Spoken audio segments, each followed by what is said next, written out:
요즘에 교회에 가면 제가 잘 모르는 찬양들을 많이 부르는데 여러분 교회는 특히 저 고등학교 때부터 대학교 그 옛날에 그 부르던 찬양을 더구나 아주 씩씩하게 신나게 2박자로 박자 맞추셔서 하셔서 저도 아주 부응해하는 그런 기분이 확 살아나서 너무 좋습니다. 네, 고맙습니다. 제가 한번 기도하고 말씀을 함께 나누도록 하겠습니다. 주님의 고난과 또 부활을 묵상하며 바울의 고백처럼 그 고난의 깊이를 더 깊이 깨닫고 부활의 그 영광을 가슴 깊이 새기면서 이렇게 이 한 주간 하루하루 시간을 보내고 있습니다. 오늘도 우리 함께 모여서 주의 말씀을 나누면서 우리 하나님의 거룩한 그 영광을 높여드릴 수 있도록 우리의 삶이 복음 안에 다시 서고 또 회복되고 마땅히 저희 안에 갖춰져야 될 것들이 무엇인지를 살펴보면서 이 저녁 말씀을 나누기를 원합니다. 은혜가 무엇인가? 과연 은혜로 산다는 것이 무엇인가? 오늘 사도 바울의 입술을 통해서 고백되어진 이 말씀이 오늘 우리에게는 어떤 의미로 또 새로운 말씀으로 주님께서 주실 메시지일지 기대하면서 말씀을 함께 나누겠습니다. 이 말씀 설교는 제가 하지만 그리스도께서 영광을 받으시고 또 복음의 은혜가 또 새롭게 깊이 다가오는 시간 되도록 말씀 시간을 축복하여 주시옵소서. 간절히 구하오며 예수님의 이름으로 기도드립니다. 아멘. 13세기 이탈리아의 작가인 단테가 쓴 서사시 신곡이라고 하는 그 작품은 문학 비평가들이 이태리 문학의 꽃이라고 부르는 아주 훌륭한 중세 문학 작품입니다. 저자인 단테의 이름을 따라서 설정한 주인공 단테가 지옥, 연옥, 천국을 차례로 여행하면서 만났던 사람들과 나눈 대화를 그 책의 내용으로 쓰고 있죠. 재미있는 내용들이 아주 많습니다.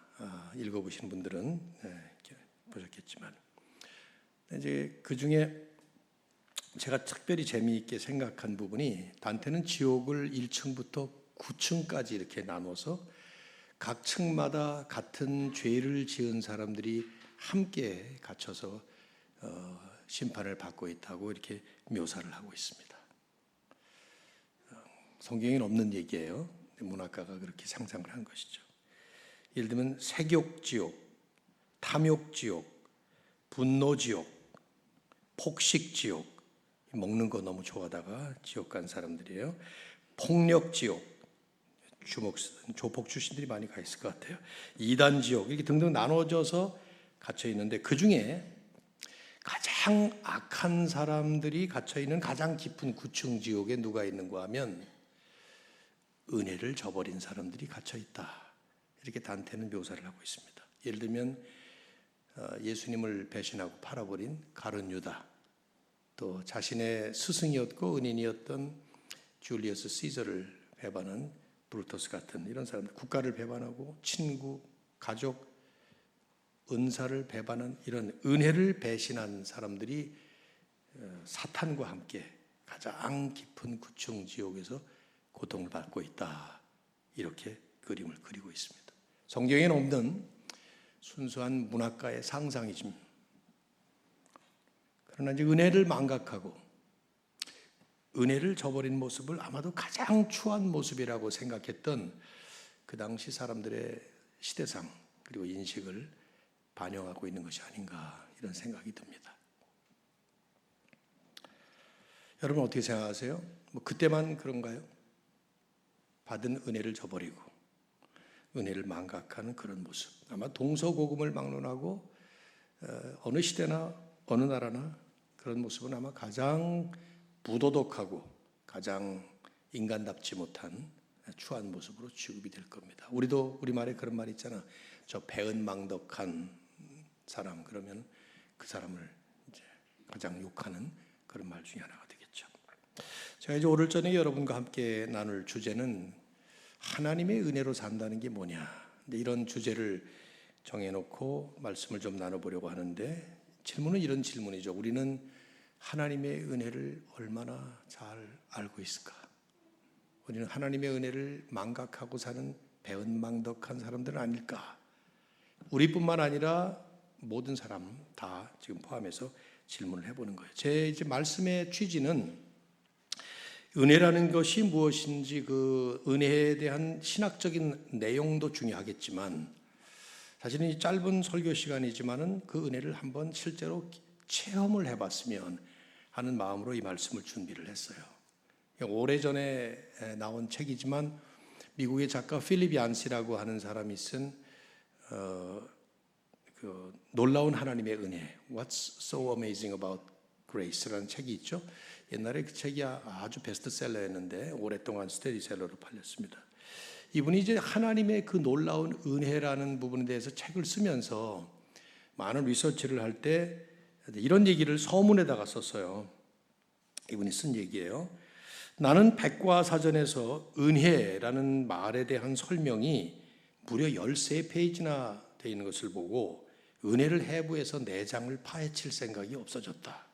그러면서 은혜는 실험실 개구리처럼 해부할 수는 있지만 그런 순간 생명을 잃고 만다.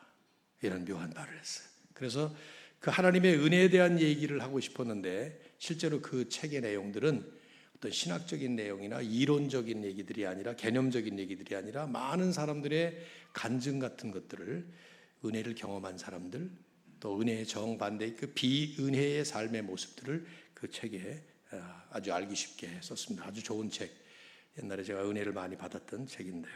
맞는 말 아니겠어요? 하나님의 은혜는 그 내용을 분석하고 그 내용을 아는 것만으로는 충분하지가 않아요. 실제로 그 은혜라는 것을 체험하고 또 은혜를 누려봐야만이 은혜가 무엇인지를 우리는 제대로 알 수 있습니다. 여러분 부모님의 은혜를 언제 깨닫습니까? 자녀로 있을 때는 몰라요. 그 부모님의 엄청난 희생적인 헌신적인 은혜를 자녀로 있을 때는 모릅니다. 내가 결혼을 해서 아버지가 돼보고 엄마가 돼보고 아이들을 키워서 부모로서 경험을 해보고 나니까 우리 부모님들이 이런 마음으로 나를 키웠구나 하는 걸 그때서야 비로소 아는 거나 마찬가지죠. 내가 나 된 것은 바울의 말이에요. 하나님의 은혜로 된 것이니 내게 주신 그의 은혜가 헛되지 아니하여 내가 모든 사도보다 더 많이 수고하였으나 그것도 내가 한 것이 아니라 오직 나와 함께 하신 하나님의 은혜로다. 짤막한 한마디 말씀이지만 이 안에 이 하나님의 은혜라고 하는 이 엄청난 기독교 진리의 핵심이 아주 묵직하게 이 안에 담겨져 있다고 저는 생각해요. 제가 개인적으로 제일 좋아하는 성경 구절 중에 하나입니다. 여러분이 외우시면 좋을 것 같아요. 제 설교는 다 잊어버리셔도 이 말씀 외우시면 좋지 않겠나 생각이 듭니다. 세 개의 그 핵심 용어로 제가 좀 정리를 좀 해보도록 하겠습니다. 이 말씀이 가르쳐주는 첫째, 은혜 깨닫기입니다. 은혜 깨닫기. 내가 나 된 것은 하나님의 은혜로 된 것이니. 지금 바울은 고린도 교회에 편지를 쓰면서 자기가 구원받았다는 사실과 더 나아가서 자기가 사도가 되었다는 사실을 지금 말씀을 하면서 내가 받은 그런 구원과 또 내가 받은 사도 직분은 전적인 하나님의 은혜다. 그 말 하는 거예요. 아무 자격이 없는 나를 구원해 주시고 아무런 공로가 없는 나를 사도로 세우신 것은 전적인 하나님의 은혜다 하는 이 바울의 깨달음, 그걸 지금 얘기하고 있는 것이죠. 아마 바울은 지금 이 말을 할 때 고린도전서 1장부터 쭉 진행된 내용들을 보면 많은 고린도 교회의 문제들을 얘기하면서 결론으로 들어가면서 이 말을 탁 꺼낸 것은 분명히 고린도 교회를 향해서 당신들도 이 깨달음을 깨달을 만큼 깨달았는가 질문하는 겁니다. 우리에게는 마찬가지죠. 우리는 이 은혜를 깨달을 만큼 깨달았습니까? 하는 질문하는 거예요. 여러분 이제 우리를 한번 좀 살펴보세요. 솔직히 우리는 우리라는 말이 지금 저와 여러분 다 포함하는 우리 총칭입니다. 우리는 누구를 막론하고 하나님의 풍성한 은혜 속에 푹 젖어 살아갑니다. 하나님의 은혜가 아니면 살지 못해요. 그런데 그 은혜 속에 푹 젖어 살면서도 그 은혜를 은혜로 깨달아야 할 만큼 깨닫지는 못해요. 보세요. 예수님의 말씀 하나를 인용해 볼게요. 마태복음 5장 45절에 보면 예수님이 이런 말씀하셨습니다. 하나님이 하나님의 해를 악인과 선인에게 비추시고 비를 의로운 자와 불의한 자에게 내려주신다. 여기에 많은 말씀들이 있고 예수님이 이 말씀을 하시는 데는 다른 이유가 있지만 이 말씀 속에 우리는 일반적으로 신학자들이 말하는 일반 은혜 혹은 공통 은혜, 영어로 common grace라는 것을 이 안에서 보게 됩니다. 해가 비치고 비가 내리는 것은 하나님이 주시는 은혜라는 것입니다. 하나님이 하시는 일이에요. 여러분 믿습니까? 해 비치고 비 내리고 다 하나님이 모든 사람에게, 믿는 사람 안 믿는 사람, 불의한 자 의로운 자 다 모든 사람에게 공통적으로 베풀어 주시는 하나님의 일반 은혜예요. 그런데 그걸 그렇게 깨달으며 살까요? 안 믿는 사람들은 그냥 자연 현상이라고 생각하겠죠. 해가 나고 비가 내리는 것들은.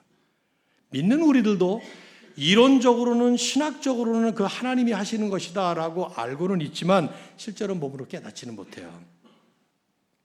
지난번에 참 경북에 그 산불이 날 때 저는 마음으로 간절히 바랬어. 이럴 때 비를 좀 내려주시면 어떨까. 그 비가 안 내려서 산불의 피해가 엄청났잖아요. 근데 만일에 그럴 때 비가 착 내리면 우리가 어떻게 말해야 할 원칙이에요? 하나님이 은혜의 단비를 주시는구나. 그래야 되잖아요. 그럴 때는 그렇게 말할 수 있을지 모르겠어요. 근데 보통 때에 그렇게 말하나요? 여러분 일기예보 딱 들으면서 내일 날씨 어떻대? 그러면 뭐라 그럽니까? 내일 해난대. 내일 비 온대 이렇게 말하잖아요. 근데 사실은 어떻게 말을 해야 원칙이 맞습니까?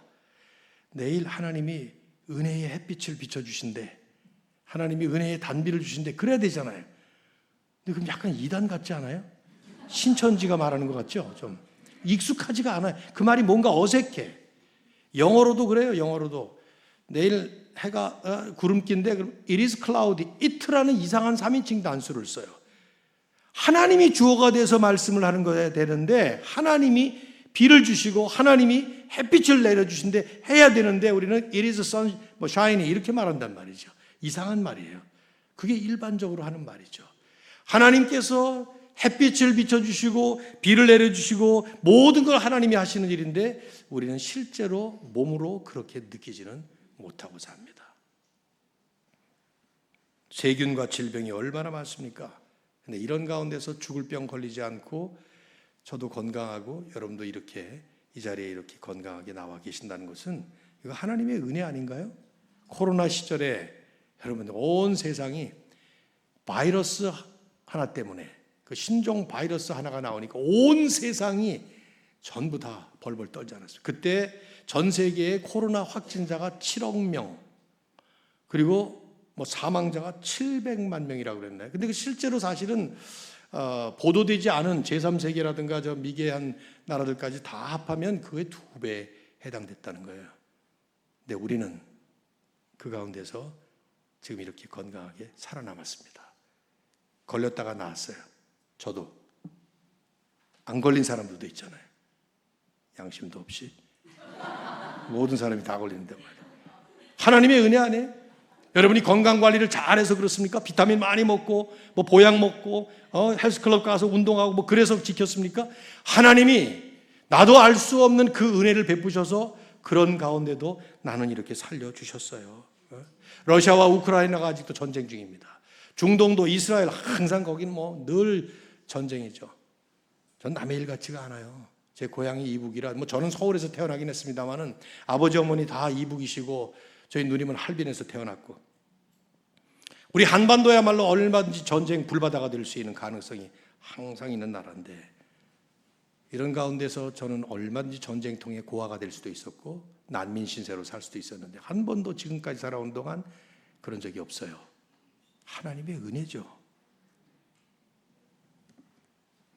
운전하고 다니십니까 여러분? 자동차 타고 다니세요? 버스를 타든 자동차를 타든 하루에도 수천 건 자동차끼리 부딪힐 수 있는 이 자동차의 홍수 속에 아까 목사님 저보고 잠실에서 여기까지 오는데 2시간 반 걸렸는데 와 정말 저도 오랜만에 경험을 합니다. 서울 시내 이 교통지옥에 대해서 말이죠. 저도 요리 빠지고 저리 빠지고 그냥 내비게이션을 이건 다시 눌러보고 또 어디가 더 빠른가 막 이러면서 그렇게 왔는데 그래도 사고 나지 않고 오늘도 이렇게 잘 하나님의 은혜 아닙니까? 매일매일 하는 4년 전에 21년도에 제 아내가 미국에서 이제 캘리포니아에 제가 한 3년 살 때 혼자서 차를 고속도로에서 모는데 옆에서 그 바퀴 18개 달린 트럭이 옆을 치고 들어왔어요. 아마 이제 추월을 하려고 일로 들어오는데 길이를 잘못했던 것 같아요. 자동차 오른쪽을 다 깨면서 들어왔는데 보통 이제 그런 큰 차에 부딪히게 되면은 자동차가 전복되든지 하여튼 죽는 케이스예요. 그런데 제 아내 하나도 안 다쳤어요. 자동차는 완파가 돼버렸고 어떻게 살았는지 참 신기할 정도로 말이에요. 물론 그때 그 덕분에 그때 이제 코로나 시절이라 한 1,000불이나 줄까 말까 한 헌차를 타고 다녔는데 보험회사에서 8,000불을 주는 바람에 지금 제가 몰고 있는 이 토요타 캐머리 그 새 차를 샀습니다. 그때 제 아내 보고 그때 너무 위험하다 이렇게 돈 벌면 안 된다고 제가 그랬는데 다시는 이러지 말라고 그랬는데 그러고 난 다음에 한 6개월 정도 아내가 나갔다가 들어오면은 제가 안 하던 짓을 해서 포옹을 하고 살아서 고맙다고 그러고 말이죠. 무사고로 돌아와서 고맙다고. 근데 요건 약발이 한 6개월 가요. 6개월쯤 지나고 나니까 또 까맣게 잊어버리는 거예요. 매일매일 무사고로 운전한다는 것 이거 하나님의 은혜죠. 근데 우리는 못 깨달아요. 이런 엄청난 사고를 경험해야 겨우 깨닫는 거예요. 이런 극단적인 예뿐입니까? 여러분의 의식주 문제를 해결해 주는 직장이 있다면, 사업처가 있다면 비록 경기가 어렵긴 하지만 하나님의 은혜입니다. 아이들이 학교를 갔다가 무사히 집으로 돌아오기만 한다면 사고 없이 유괴당하지 아니하고 하나님의 은혜입니다. 매일매일 순간순간 살아가는 이 모든 것이 나의 나 된 것은 하나님의 은혜로 된 것이다. 바울의 이 깨달음.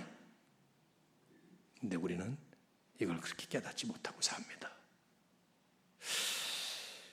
제가 장담할 수 있어요. 못 깨닫습니다. 우리는. 여기 신학적인 이유가 있기 때문입니다. 죄 때문입니다. 우리의 뿌리 깊은 죄성이 우리의 눈을 가리고 있고 우리의 마음을 닫고 있기 때문에 저절로 깨달을 수가 없어요. 바울은 이 얘기를 로마서에서 아주 탁월하게 펼치고 있죠. 로마서 1장, 2장, 3장에서 사도 바울은 모든 인간은 다 죄인이다. 율법 아래 살았던 유대인도 죄인이요, 율법 없이 살았던 이방인도 죄인이요, 모두가 다 죄인. 온 세상 모든 사람은 다 죄인이다. 모든 사람들이 죄를 범하였음에 하고 선포를 합니다. 근데 그 가운데에서 이 죄 때문에 일어나는 일을 살짝 로마서 1장 20절에 이렇게 말씀한 적이 있죠. 한번 읽어보실까요? 여기 떴으니까 시작.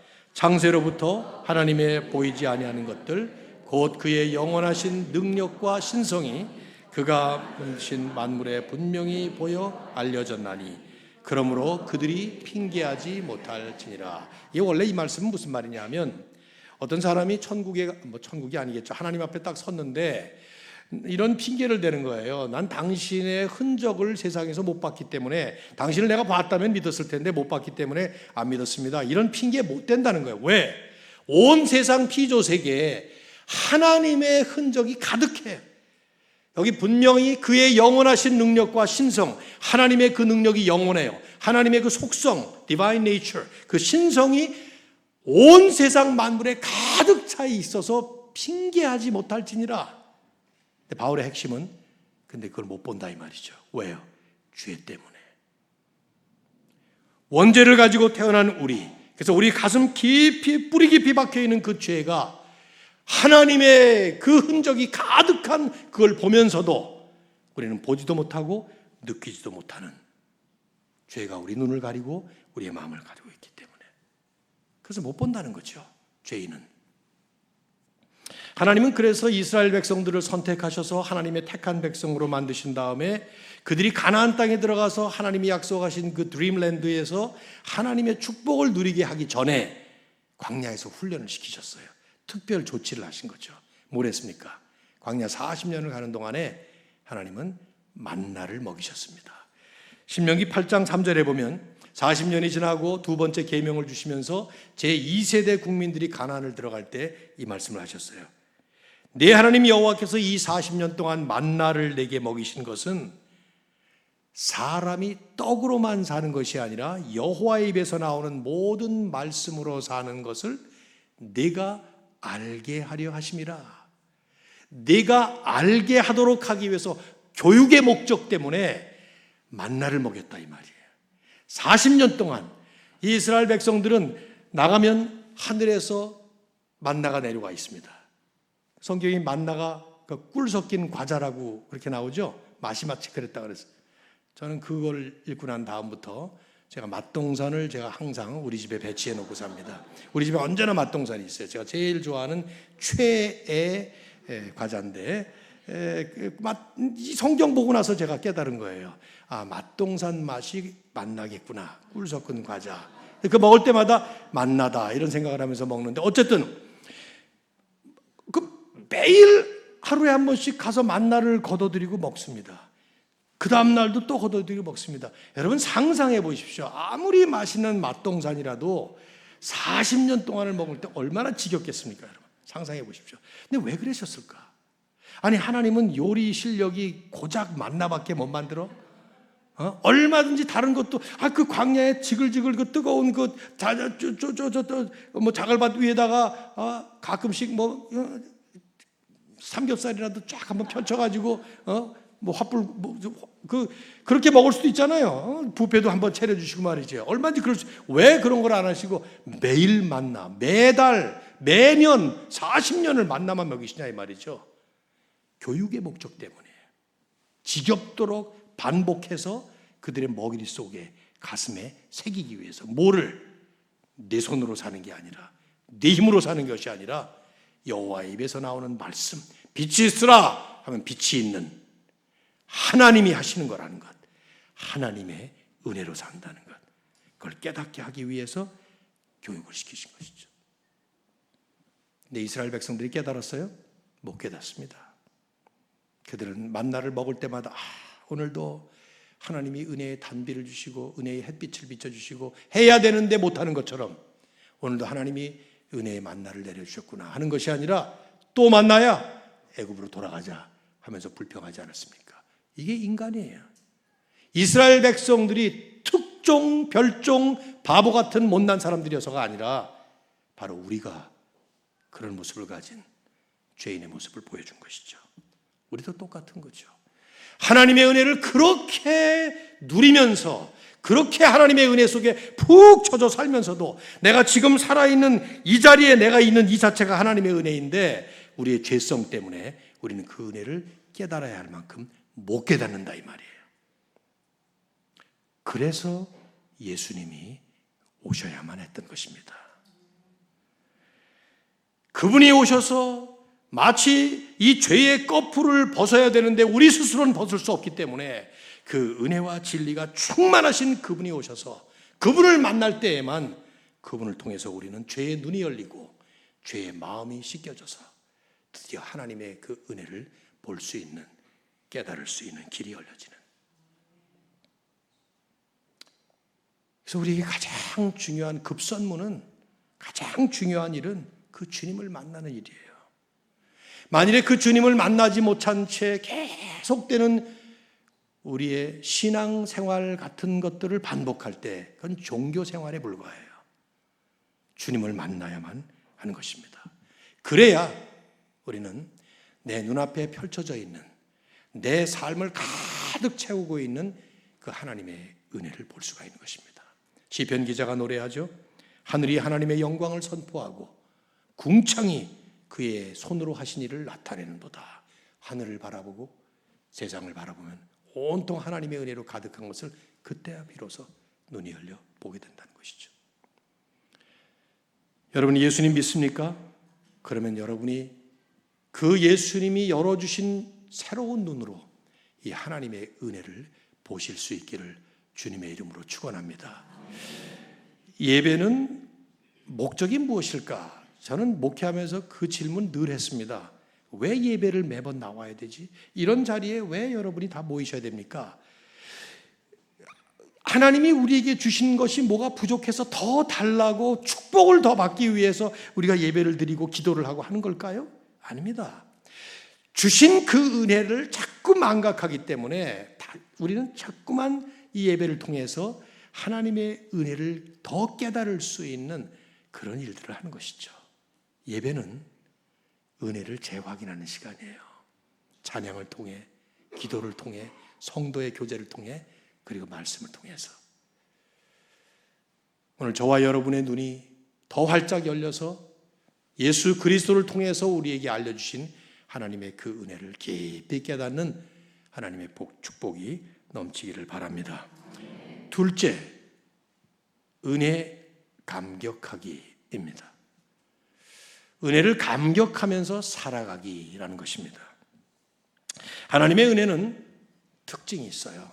이건 머리로 깨닫고 끝나는 것이 아니라 그 은혜에 감격하면서 살 수밖에 없는 본질적인 특징이 있습니다. 오늘 우리는 이 말씀을 지금 글로 읽고 있습니다. 그렇죠? 그래서 이 말씀을 하고 있는 바울의 그 깊은 정서가 무엇인지를 사실 깊이 생각하지 않으면 그냥 흘려버리기가 쉬워요. 자, 조금 도와드릴게요. 고린도전서 1장부터 읽어보시면 아마 여러분들이 많이 읽어보셨을 것 같은데요. 바울은 고린도 교회에 문제가 있어서 이 편지를 썼어요. 베드로파, 아볼로파, 무슨 바울파, 심지어는 나는 이파 저파다니 그리스도파다. 그런 사분오열로 쪼개져서 서로 싸우고 그러는 모습을 보면서 바울은 편지를 썼습니다. 그러면서 조목조목 1장부터 시작해서 그들의 문제점을 하나씩 지적하죠. 근친상간의 문제가 있지라는가, 믿는 사람들이 서로 멱살을 붙잡고 법정 소송을 믿지 않는 사람들 법정에 가서 싸우지라는가, 우상의 재물을 가지고 먹어야 되느냐 말아야 되느냐 하지 않는 방언, 예언 이런 은사를 가지고 싸우자, 온갖 문제를 가졌던 이 고린도 교회에 편지를 쓰면서 조목조목 얘기하다가 드디어 15장에 와서 결론을 맺는 거예요. 16장은 일종의 후기라고 볼 수 있어요.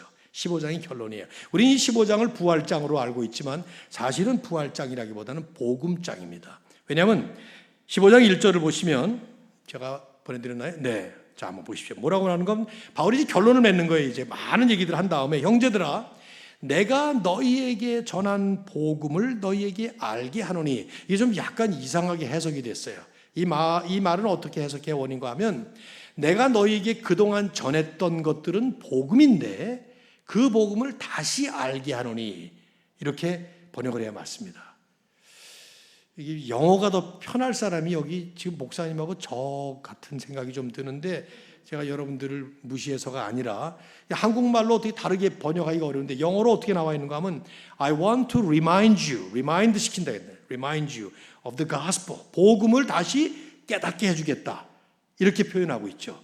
무슨 말이냐면 지금까지 바울이 고린도 교회를 세우면서 이제까지 전했던 것은 복음이었어요. gospel, 복음. 그런데 그걸 너희들이 잊어버렸기 때문에 다시 그걸 내가 상기시켜 주겠다. 그러면서 그 다음 말하는 겁니다. 그러면서 그 복음이 무엇인지를 가장 핵심적인 두 가지 사건을 얘기합니다. 첫째는 당연히 십자가죠. 3절. 성경대로 그리스도께서 우리 죄를 위해 죽으시고, 아주 간단하게 말하고 지나가요. 왜냐하면 여태까지 쭉 바울은 십자가 얘기를 많이 했거든요. 이 앞부분에서.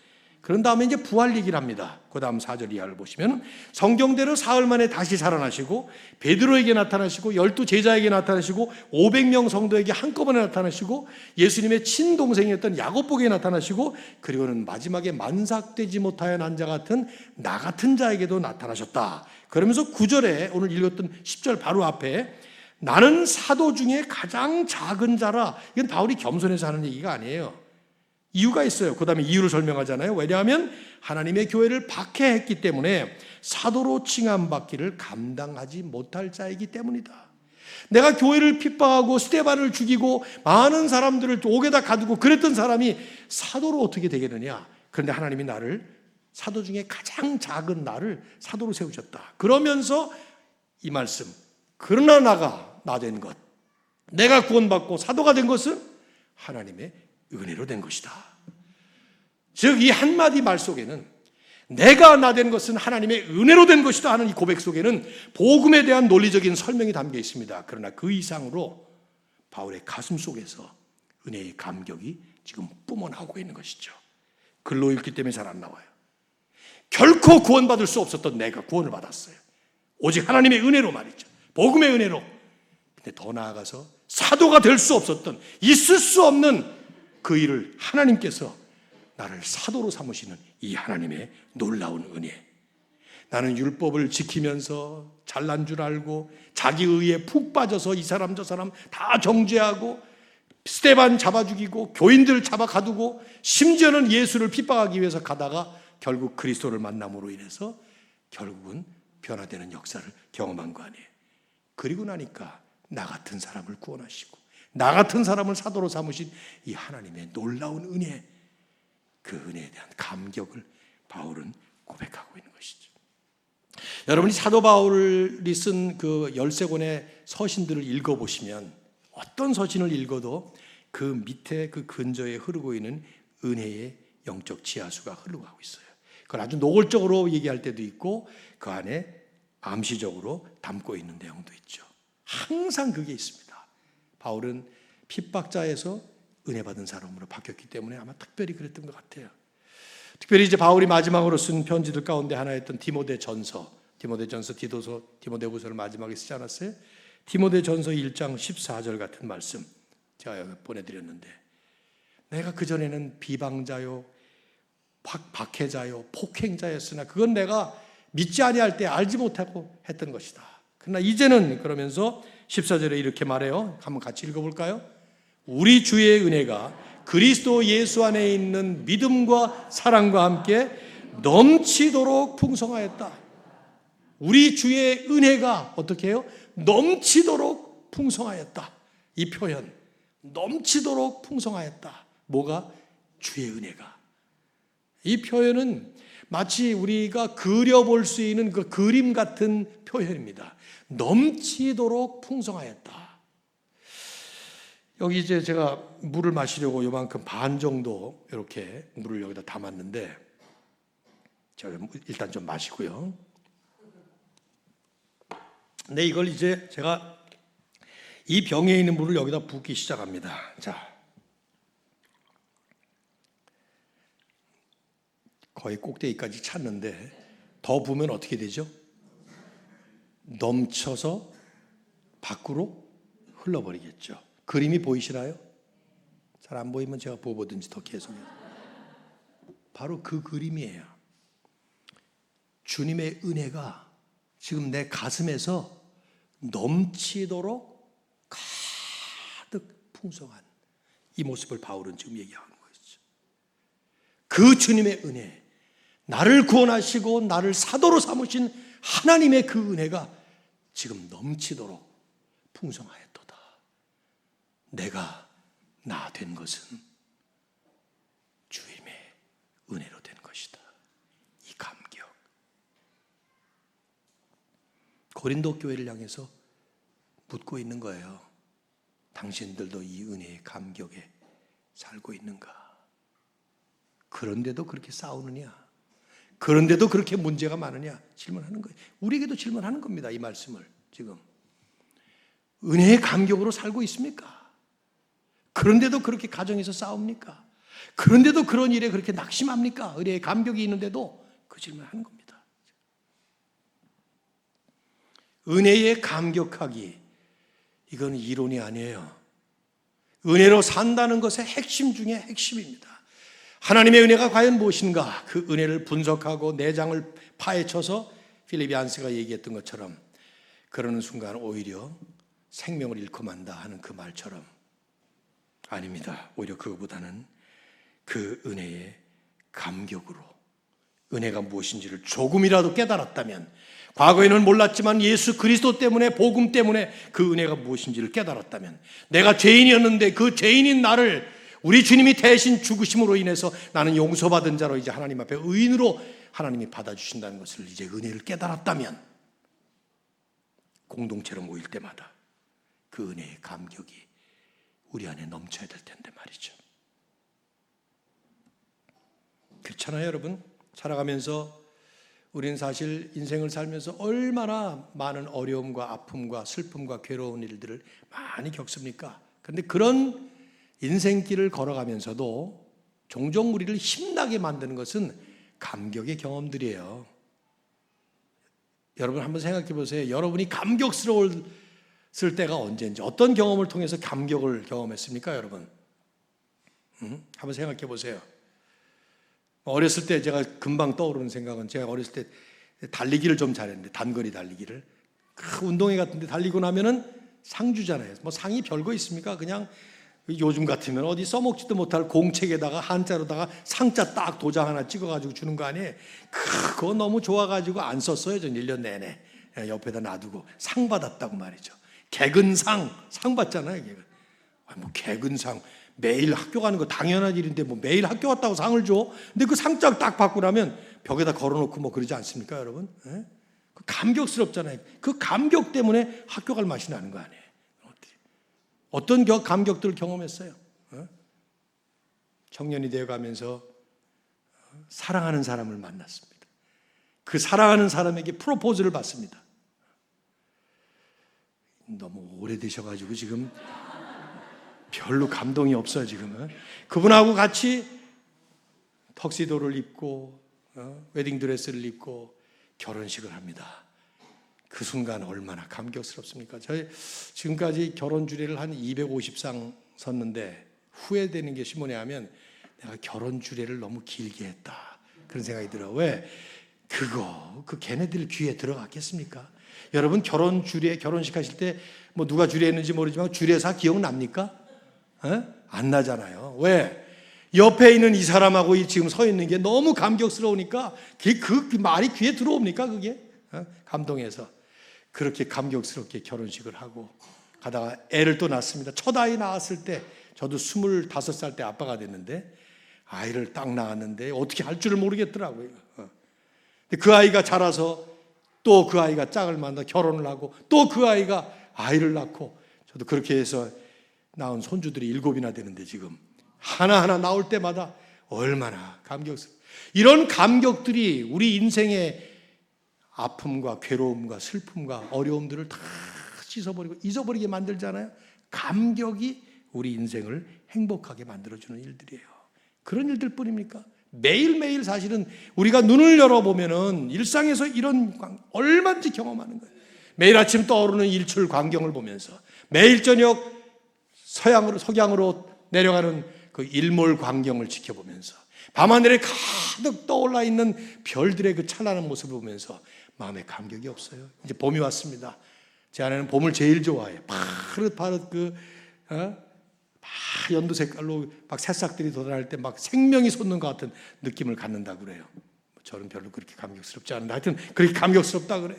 얼마나 감격스러워요. 그런 걸 보면 말이죠. 제대로 눈을 뜨고 보면 모든 게 다 사실은 잠깐 지나가는 대단치 않은 짧은 순간에 반짝 감격일 뿐이에요. 그런데도 우리는 그것 때문에 인생에 힘을 얻습니다.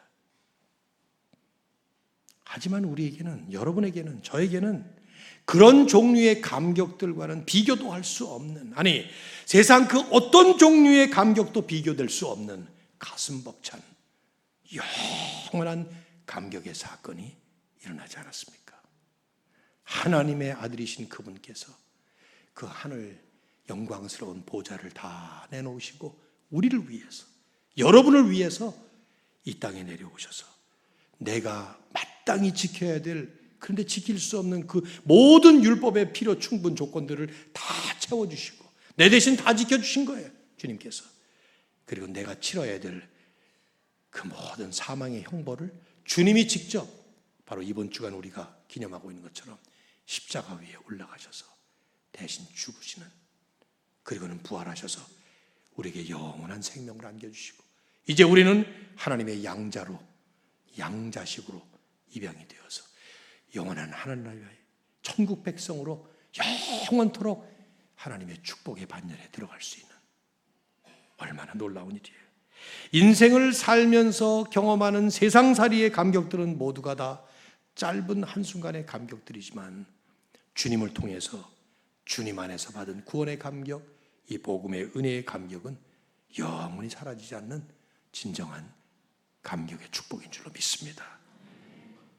그런데 이런 복음의 진리를 머리로는 알고 있다는데 실제로 그 진리가 분출시켜야 될 은혜의 그 감격이 내 가슴 속에서 뿜어나오지 못하고 있다면 어쩌면 우리는 진정한 신앙생활이라기보다는 너무 율법적 종교인으로 자꾸 지금 익숙해져 가고 있는지도 몰라요.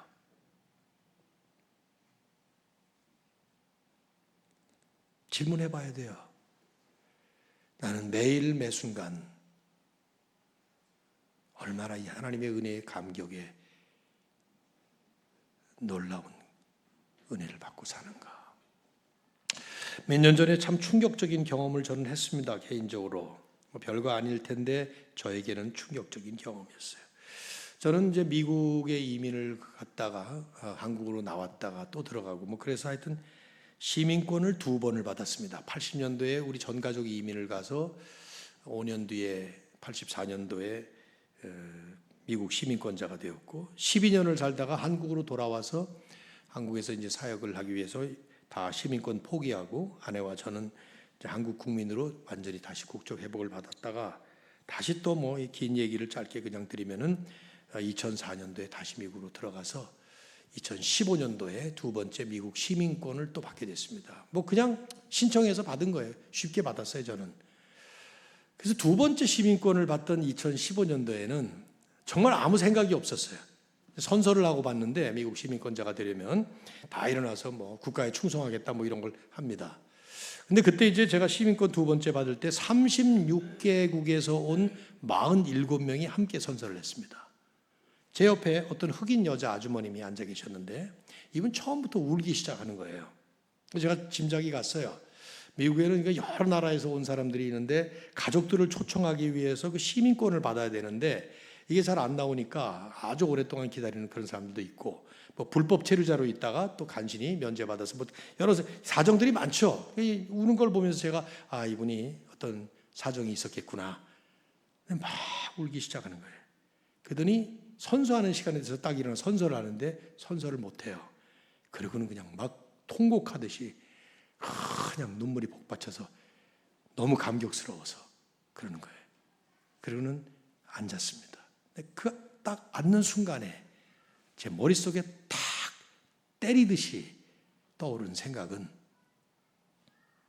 어떤 사람은 그까진 미국 시민권, 저는 2번씩이나 받은 쉽게 그까진 미국 시민권을 받는데 저렇게 감동을 하는데 나는 천국 시민이 되어서 살면서 얼마나 그 천국 시민으로서의 감격을 누리면서 살아왔는가. 한참 목회 절정으로 열심히 하던 때인데 내 안에 이런 은혜의 감격, 복음의 감격이 내 안에 있는가. 깊이 저를 성찰하는 그런 기회였죠. 그 뒤로 지금까지 한 10년 정도 됐는데 늘 기도할 때마다 저는 이 기도를 잊지 않고 합니다. 오늘도 하나님, 제가 감격을 잃고 살았던 적은 없습니까? 좀 짜증이 났거나 화가 났거나 실망했거나 이럴 때마다 영락없어요. 그 구원의 감격이 희미해질 때 그런 일이 꼭 일어납니다. 저는 그렇게 믿습니다. 우리가 진정 구원의 감격으로 살아간다면, 정말 구원의 감격이 우리 안에서 누려지고 있다면 우리의 가정과 우리의 교회들은 지금의 모습보다 훨씬 덜 불평하고 훨씬 더 감사할 거라고 생각해요. 여러분의 가정 분명히 달라집니다. 부부관계 분명히 달라져요. 왜 예수 믿고도 안 달라질까? 그건 구원의 감격을 누리지 못하고 있기 때문이죠. 진정으로 구원의 감격과 복음의 감격을 누리면서 살고 있다면 지금보다는 훨씬 덜 다투고 덜 비판하고 훨씬 더 사랑하고 더 아껴주고 더 베풀고 용서하고 남을 이해해 줄 겁니다. 저는 정말로 한국 교회가 은혜의 감격으로 살아간다면 지금 이렇게 진보와 보수로 나누어져서 죽도록 미워하며 이를 갈면서 사는 이 모습은 바뀔 거라고 생각해요. 나는 여러분이 보수파인지 진보파인지 몰라요. 그래서 상관도 없어요. 윤석열 씨 파인지 이재명 씨 파인지도 상관도 없어요. 난 내일만 설교하고 안 올 거니까. 어떤 목사님이 그러시더만, 이제 제가 하는데 크리스마스 설교 때 목사님이 오셔가지고 제가 다니던 교회에 오셔가지고 나는 좌파도 아니고 우파도 아니고 위파입니다 그러더라고요. 이분이. 제가 불러가지고 같이 밥 먹으면서 목사님 그런 걸 오해받아. 좌파, 우파, 위파 그러면 우파 같아. 그러니까 좌파도 생각을 해서 저위파 그렇게 말해. 이게 뭡니까? 안 믿는 사람들은 그럴 수 있겠죠. 요즘에 그런 말이 있어요. 믿지 않는 사람들과 기독교인은 대화를 할 수 있어도 정치 이념이 다른 사람들과는 대화 못한다. 정치가 신앙보다 훨씬 더 강력한 힘을 발휘하고 있는 대한민국 땅.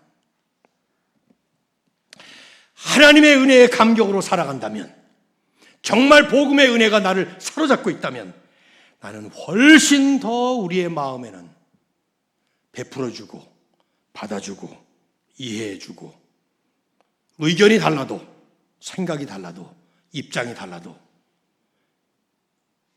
같이 갈 수 있는, 질문해 봐야 돼요. 나는 얼마나 은혜의 감격이 넘치고 있는가. 아내와 제가 이제 둘이 사는 지가 불과 한 6년이 됐나 그래요. 이제 항상 우리 애들이 집에 있었으니까요. 아들 며느리하고 같이 7년을 같이 살았고 이제는 걔네들이 독립해서 잘 살고 있고, 그래서 이제 둘이 사는데 둘이 딱 처음으로 살아보니까, 이게 지금 47년을 살고 있는데 둘이 사는 게 처음이에요. 이제. 둘이 처음으로 살아보니까 와, 이 둘이 싸웠다니 큰일 나겠더라고요. 누가 옆에 있으면 말려주기라도 하고 뭐 이럴 텐데 둘이 싸우면 어떻게 됐냐 이 말이에요. 한 사람 가출해야 될 거 아니에요. 싸우면은. 이 생각 참 많이 했어요. 정말 싸울 일이 있나?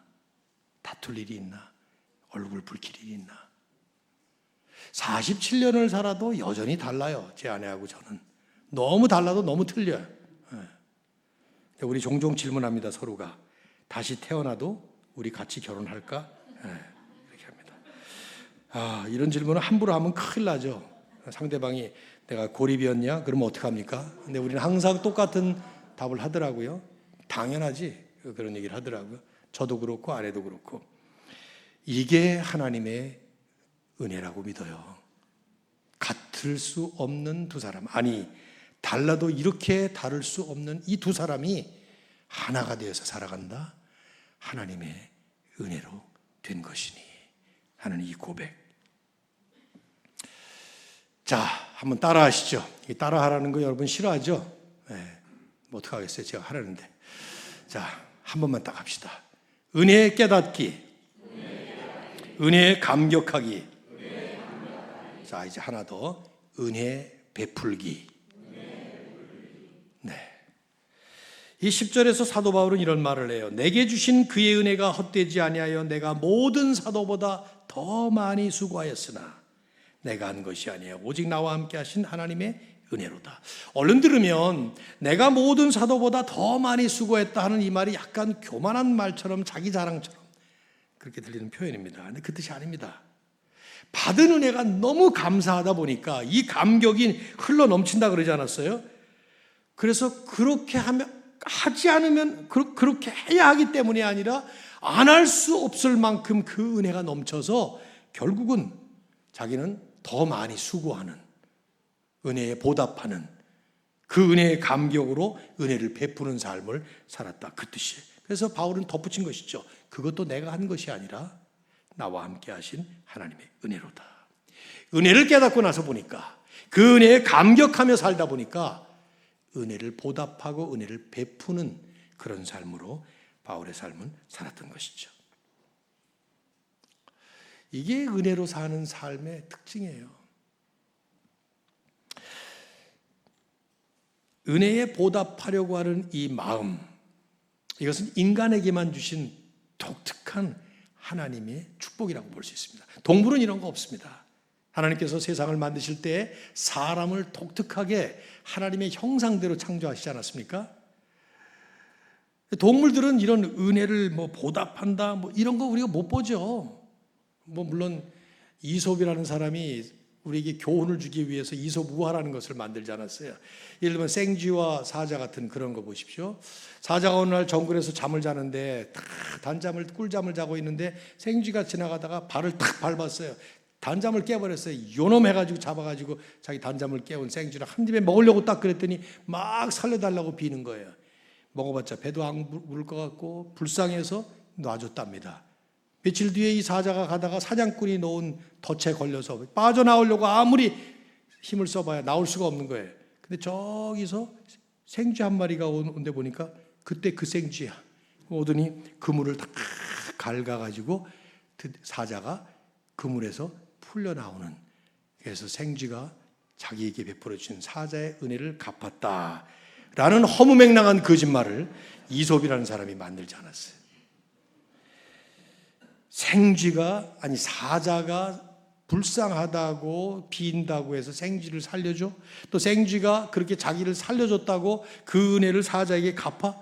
그런 되먹은 사자나 기특한 생쥐는 세상에 존재하지 않아요. 동물은 은혜를 깨닫는 것도 은혜를 갚는 것도 모릅니다.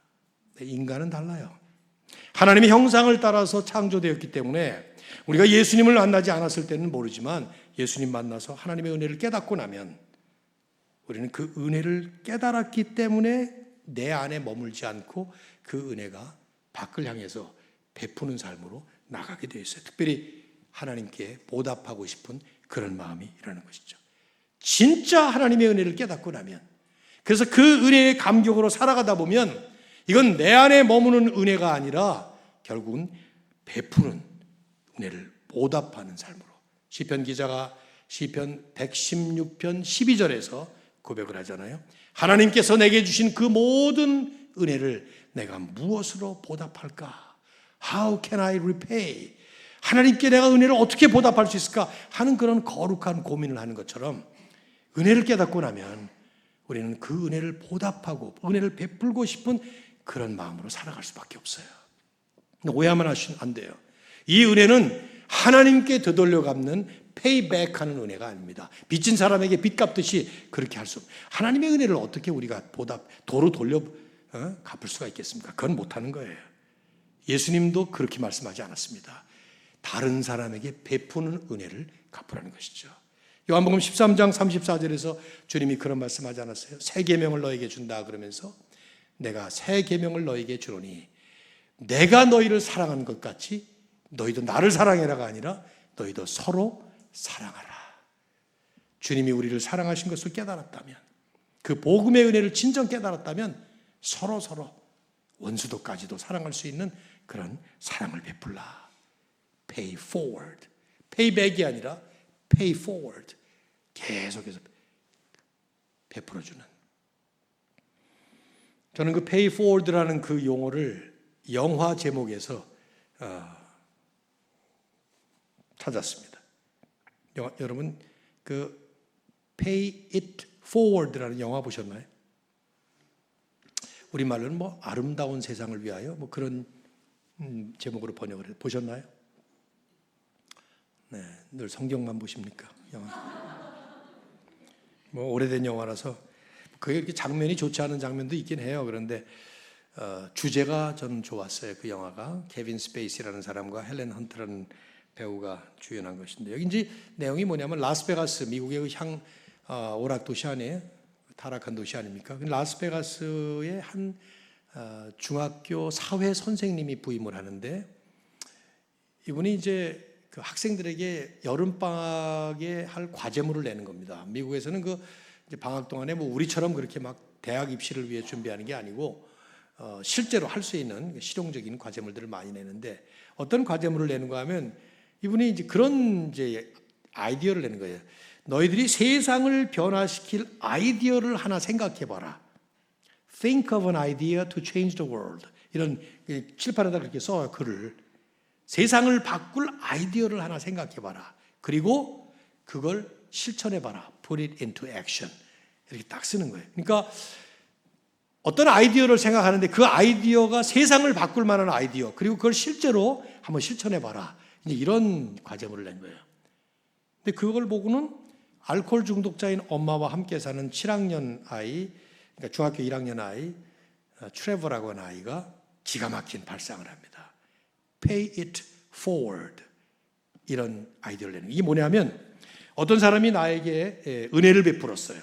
예를 들어서 아무런 관련도 없는 사람이 너 사과 하나 먹어라 하고 사과를 하나 줬다고 합시다. 그럼 사과를 하나 받아서 맛있게 먹은 다음에 그 사람에게 갚는 게 아니라 이 페이백이죠. 되돌려 갚는 거 아니라 이 사람에게 은혜를 받았으니까 나도 모르는 세 사람에게 사과를 하나씩 이렇게 베풀어 주는 거예요. 그러면 그 사람은 또 자기가 받았으니까 또 다른 세 사람에게 또 나눠주는 거죠. 그러면 세 사람에게, 그 다음에 9사람에게, 그 다음에 27사람에게, 그 다음에 내 계산이 안 돼요. 아무튼 그렇게 기하급수적으로 막 늘어나지 않겠어요? 그럼 세상이 급속도로 좋은 세상으로 바뀔 것이다. 얼마나 발상이 좋아요, 그죠? 근데 세상이 그렇게 만만한가요? 이 아이가 그걸 실천하려고 자기 친한 친구 아이가 불량배들에게 봉변을 당하는데 그걸 이제 자기가 은혜를 베풀겠다고 뛰어들었다가 그만 칼에 찔려 죽습니다. 실천도 못 해보고 죽는 거예요. 이 한 아이의 죽음으로 인해서 알코올 중독자인 엄마의 삶에 변화가 찾아와요. 그 숙제를 냈던 사회 선생님, 불에 타서 2급 장애인으로 어두움의 우울증에 있었던 사람인데 그분의 삶에도 변화가 찾아옵니다. 영화의 마지막 맨 끝 장면은 미국에서 장례식이 일어나면 대낮인데도 헤드라이트를 쫙 끼고 차량이 그 뒤를 따르는 그런 일을 하는데 밤에 라스베가스 그 사막에 헤드라이트를 켠 긴 자동차 행렬이 쫙 퍼져나가는 마지막 장면이 마치 이 한 사람의 죽음이 큰 무브먼트를 일으켜서 세상이 환한 세상으로 바뀐다는 것을 암시하는 것처럼 그렇게 영화가 마지막으로 끝나는 거죠. 사람이 만든 얘기예요. 영화 스토리입니다. 하지만 우리에게는 정말 그런 일이 일어났습니다. 죽으실 필요가 없는 분이 우리 때문에 이 땅에 내려오시고 그리고 우리를 위해서 죽으시고 우리의 모든 죄값을 치르시기 위해서 그 모든 형벌을 다 스스로 감당하셔서 죽으심으로 인해서 그 한 분의 죽음으로 인해 하나님의 백성들이 일어나고 하나님의 교회가 일어나고 절망적인 이 세상의 소망에 빛이 비추는 일이 실제로 2000년 전에 일어났습니다. 바로 예수님이시죠. 그러면서 주님은 십자가에 가시기 전에 말씀하신 말씀이 그 말씀이에요. 내가 너희를 사랑한 것 같이 너희도 서로 사랑하라. 새 계명을 주신다면서.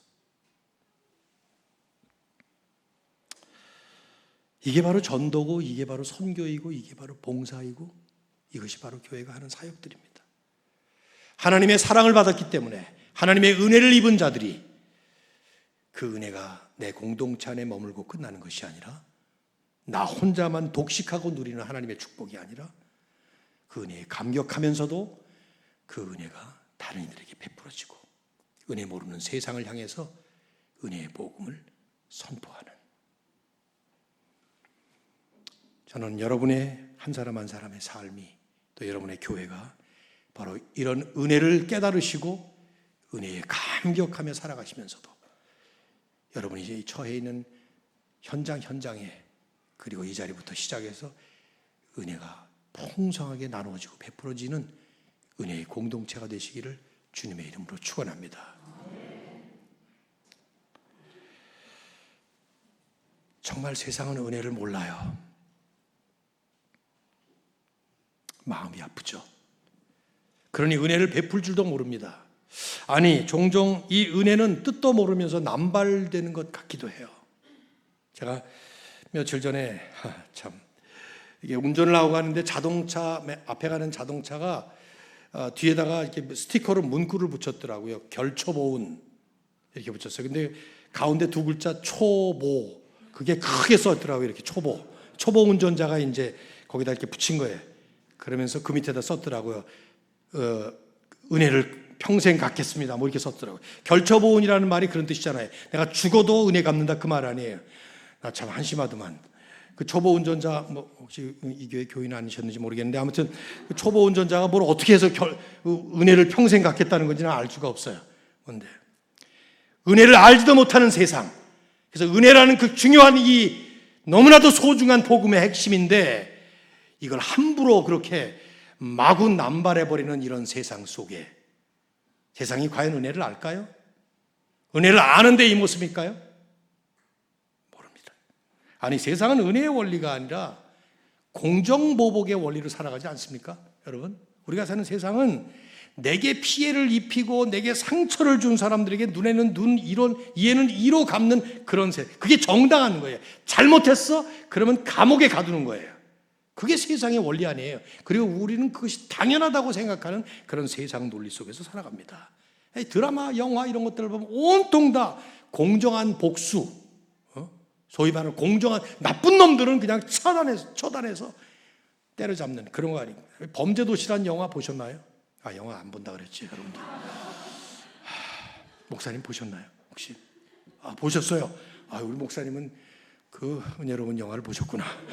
나는 그 영화를 처음 봤을 때, 와, 이거 이렇게 잔인하게 만들었어요. 그냥 조선족이 도끼로 찢고 칼로 찌르고 막 무섭더라고. 근데 그 영화를 쭉 보면서 그 마동석 씨가 그 큰 손으로 그냥 한 방 치면 절로 나가 떨어져. 야, 왜 이렇게 속이 시원해, 그게. 그 나쁜, 뭐라 그래요? 빌런이라 그러나? 그 빌런들을 때는. 와, 그런데 그 영화를 보면 내 속이 시원해서, 이래도 되나, 목사가. 이런 생각이 들었는데, 2편, 3편, 4편, 저거 다 봤거든요. 저 나오는 대로 그냥 제일 먼저 가서 그냥 개봉박도에서 가자마자 보는데, 근데 그때마다 막 천만 관객 이렇게 흥행을 하는 걸 보면서, 내가 정상이구나. 이 많은 사람들이 다 영화 좋아하는구나. 그걸 내가 깨닫게 됐습니다. 이게 뭐 5편, 6편, 7편까지 지금 나올 예상이라고 그러네요. 마동석 씨가 오래오래 건강하셨으면 하는, 뭐 제가 기도는 안 하지만 하여튼 그런 생각을 하고 있는데, 이거 세상의 원리예요. 그게 시원한 이유가 우리 속에 죄성이 있기 때문에 그래요. 제가 그 영화를 볼 때마다, 저 끝장면을 좀 더 길게 하지.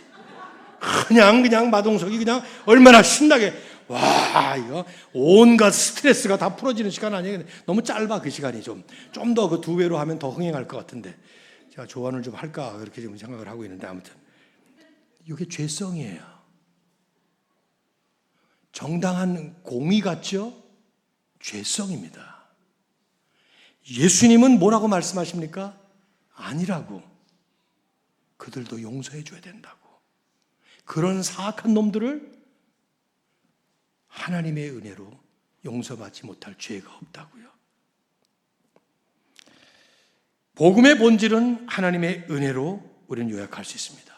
자격이 없는 내가 하나님의 은혜를 입고 그 하나님의 은혜 때문에 누릴 수 없는 축복을 이 땅에서 감격적으로 누리고 살아가면서 그런 은혜를 알지 못하는 이들에게 내가 은혜의 사도가 되어서 은혜를 전할 수 있는 바울의 이 표현처럼 내가 나 된 것은 하나님의 은혜로 된 것이다. 예수님이 이 은혜의 대로를 활짝 여셨습니다. 복음을 통해서 이 대로를 여셨습니다. 그래서 아직 예수님 못 만났다면 이 예수님부터 먼저 만나셔야만 우리의 은혜의 눈이 열립니다. 그리고 그 은혜를 풍성하게 누릴 수가 있습니다. 이미 예수님을 만나셨습니까? 그렇다면 내가 얼마나 은혜의 감격 속에 살아가는지, 혹시 은혜의 감격은 없이 은혜의 이론만 입으로 고백하고 있는 종교인으로 살아가는 것은 아닌지, 은혜를 회복하면서 우리 구원의 전 과정이 그 하나님의 은혜로부터 시작해서 은혜로 살다가 주님 앞에 은혜로 서는 은혜의 삶을 살아가는, 저는 여러분의 교회가 바로 그런 은혜의 공동체, 하나님의 은혜가 넘치는 공동체가 되기를 주님의 이름으로 축원합니다. 좀 이따 우리 목사님 찬양하실 때 은혜 아니면이라는 그 찬양을 부르시면서 특별히 하나님의 은혜가 다시 한번 우리 가슴 속에서 깊이 깨달아지고 또 감격적으로 회복되고 그래서 흘러넘쳐 지금 이 지역 화곡동, 목동, 이 서울, 대한민국을 넘어 땅끝까지 복음의 증인이 되라고 말씀하신 은혜의 복음을 전할 수 있는 우리 모두가 될 수 있기를 주의 이름으로 축원합니다. 제가 기도하겠습니다. 하나님, 오늘도 이 귀한 말씀 함께 나누면서 사도 바울 한 사람의 개인의 고백이 아니라 바로 우리들의 고백, 우리 공동체의 고백인 것을 주님께 아뢰입니다. 나의 나 된 것은 하나님의 은혜로 된 것이니 내게 주신 그의 은혜가 헛되지 아니하여 내가 모든 사도보다 더 많이 수고하였으나 그것도 내가 한 것이 아니라 오직 나와 함께 하신 하나님의 은혜로다. 주님, 우리도 이 은혜로 사는 은혜의 공동체가 되도록 축복하여 주시옵소서. 예수 그리스도의 이름으로 간절히 기도드립니다. 아멘.